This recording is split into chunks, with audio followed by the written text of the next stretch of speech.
안녕하세요. 한국체면치유연구소장 김영국입니다. 오늘의 주제는 분노 조절 장애를 멈추는 4가지 방법. 분노에 매달리는 것은 내가 독약을 마시고는 다른 사람이 죽길 기대하는 것과 같다. 나를 화나게 한 상대방은 아무 이상이 없고 자신만 독을 먹어서 죽을 것 같을 겁니다. 즉, 분노에 사로잡혀 있다는 것은 내가 스스로 내 입에 독약을 집어넣는 것과 같습니다. 마음의 휘발유통에 불씨를 던지는 것과 같습니다. 분노는 가장 먼저 자신을 해치고 나아가서는 내 주변 사람을 해칩니다. 분노에 휘둘려서 사는 이는 화밖에 낼 줄 모르는 자가 되고, 분노를 억압만 하는 자는 우라병이 터져서 잠을 못 잡니다. 그만큼 분노는 표출해도 병이 되고 참아도 병이 됩니다. 그래서 우리는 건강하고 지혜롭게 분노를 잘 다스려야 합니다. 여러분은 마음껏 분노를 표출하고 나서 무엇을 얻었나요? 정말 기분이 좋아졌나요? 상대방이 정중하게 나에게 사과를 했나요? 분노 표출 후 기분이 상쾌해지고 평온해졌나요? 당신의 얼굴 표정이 부드러워지고 침착해졌나요? 저녁에 아무 생각 없이 기분 좋게 잠들었나요? 제 생각의 대부분은 부작용을 겪게 될 것입니다. 붓다의 말대로 독약은 독약일 뿐입니다. 당장은 그것이 스트레스를 해소하는 것 같지만 시간이 지나면 그 분노라는 독은 나를 파괴시킬 것입니다. 물론 살다 보면 분노를 표출해야 하는 상황이 오곤 합니다. 다만 스스로에게 물어보고 또 물어보고 그래도 필요하다면 마지막 수단이 분노가 되어야 할 것입니다. 분노를 다스리는 4가지 방법. 첫 번째, 분노를 알아차려라. 대부분은 자신이 화를 내고 있는지도 모르고 화를 냅니다. 자식을 때리는 부모는 때리고 나서 후회를 합니다. 후회하는 순간 알아차림이 이루어졌을 뿐 사실 자신을 전혀 통제하거나 분노의 마음을 보지 못한 것입니다. 그래서 분노가 일어나는 순간 그 마음을 들여다 봐야 합니다.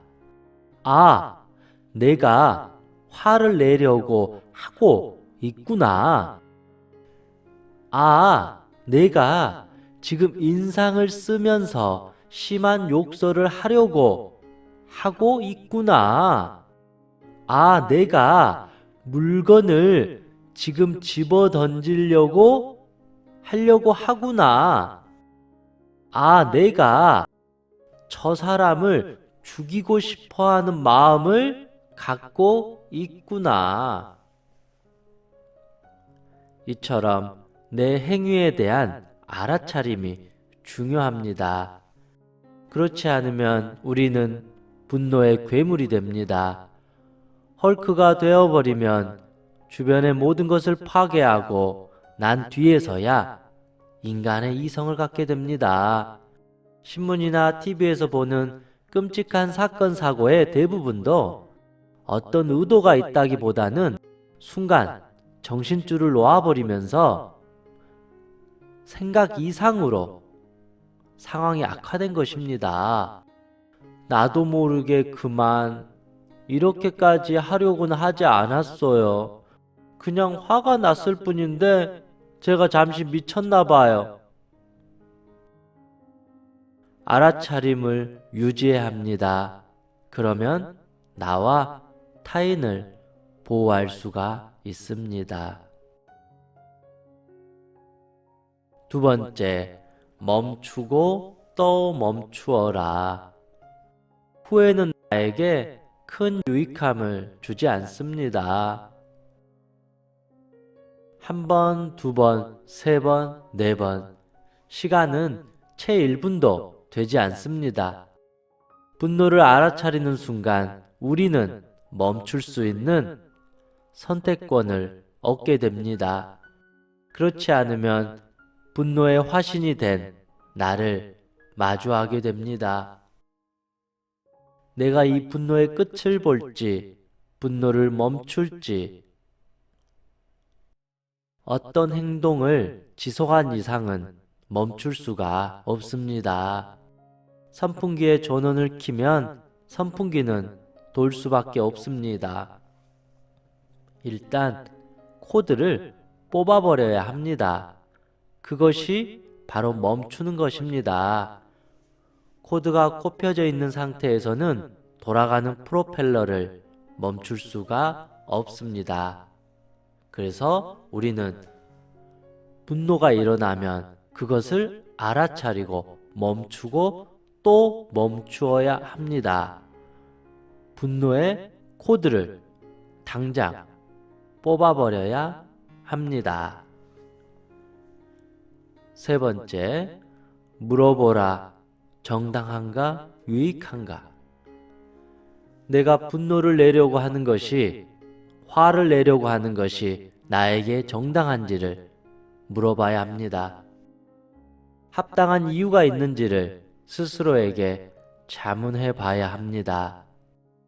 이 분노를 표출했을 때 내가 충분한 정당성을 확보할 수 있다면 그대는 그 분노를 표출해도 될 겁니다.